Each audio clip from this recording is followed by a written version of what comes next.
Bonjour, je suis très heureuse de vous retrouver pour cette nouvelle vidéo. Aujourd'hui, je vais vous parler de la gentillesse et d'une façon dont vous n'avez probablement jamais entendu parler. Ça vous servira dans votre métier de distributeur en marketing de réseau, mais également dans votre vie privée.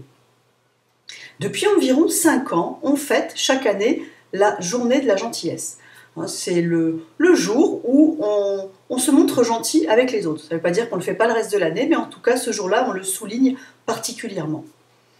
Et d'après ce que j'ai pu lire sur le web et sur les réseaux sociaux, il semblerait que beaucoup d'entre vous pensent que le contraire de la gentillesse, c'est la méchanceté.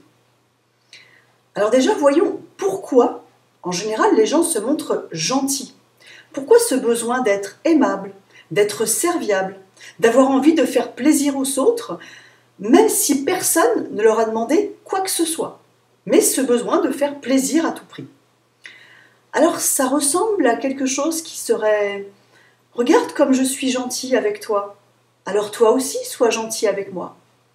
Donc en fait, on est gentil souvent en espérant avoir le retour de sa gentillesse. Et ça, c'est une grosse erreur, parce que ce n'est pas du tout comme ça que ça fonctionne. Ce qui guette les personnes qui agissent comme ça, qui sont gentils en espérant, en attendant le retour à leur gentillesse, s'exposent à de grandes souffrances parce que le résultat n'est pas du tout celui qui est attendu en général. Donc du coup, ils sont déçus, pensent que les autres sont méchants, pensent que les autres profitent d'eux, qu'ils se font avoir en permanence. Et du coup, ça les rend un petit peu aigris et prennent des décisions qui ressemblent à trop bon, trop con, comme le dit la sagesse populaire, et décident qu'à partir de maintenant, il y en a marre de se faire prendre pour un imbécile, donc je ne serai plus gentil avec personne, et à partir de maintenant, je vais penser qu'à moi.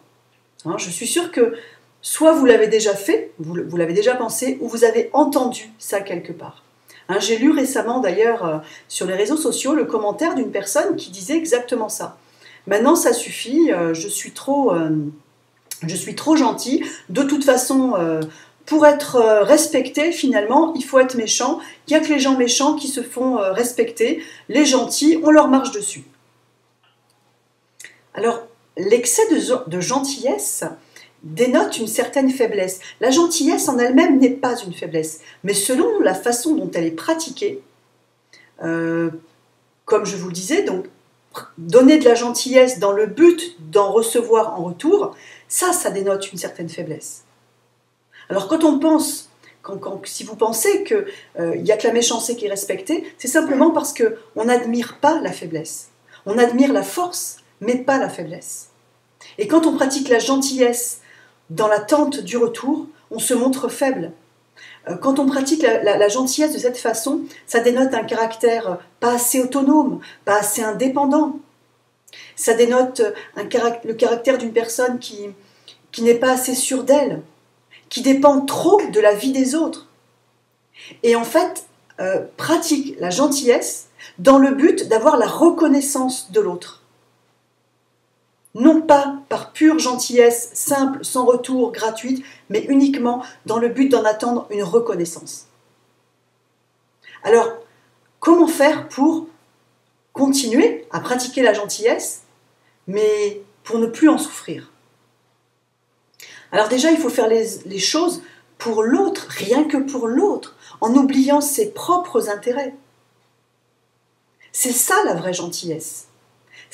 La vraie gentillesse, c'est un acte de générosité pure, sans attente d'aucun retour, en s'oubliant totalement soi-même.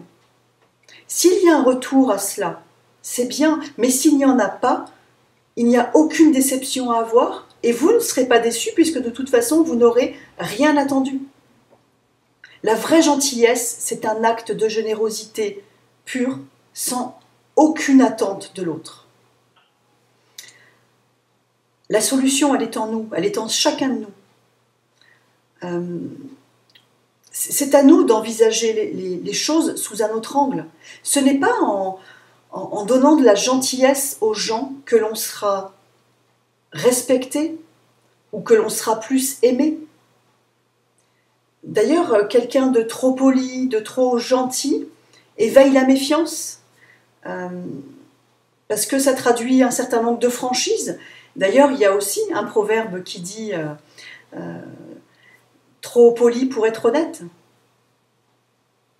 Alors, oui, on peut continuer à être gentil. Oui, bien sûr, il faut continuer à être gentil. Mais faites-le si vraiment vous en avez envie. Ne le faites pas pour paraître aux yeux des autres. Ne levez pas systématiquement la main parce qu'on a besoin d'un volontaire. Faites-le parce que vous en avez vraiment envie, mais surtout pas pour en attendre de la reconnaissance. Et d'ailleurs, je vais finir cette vidéo par une citation de Confucius qui dit « Agis avec gentillesse, mais n'attends pas de reconnaissance ». Je vous dis à très bientôt pour une prochaine vidéo, et en attendant, je vous ai mis le lien dans la description. Rejoignez-moi sur Facebook, je mets des citations, je mets des articles, des vidéos. En tout cas, je publie au quotidien pour apporter de la ressource. À bientôt, au revoir.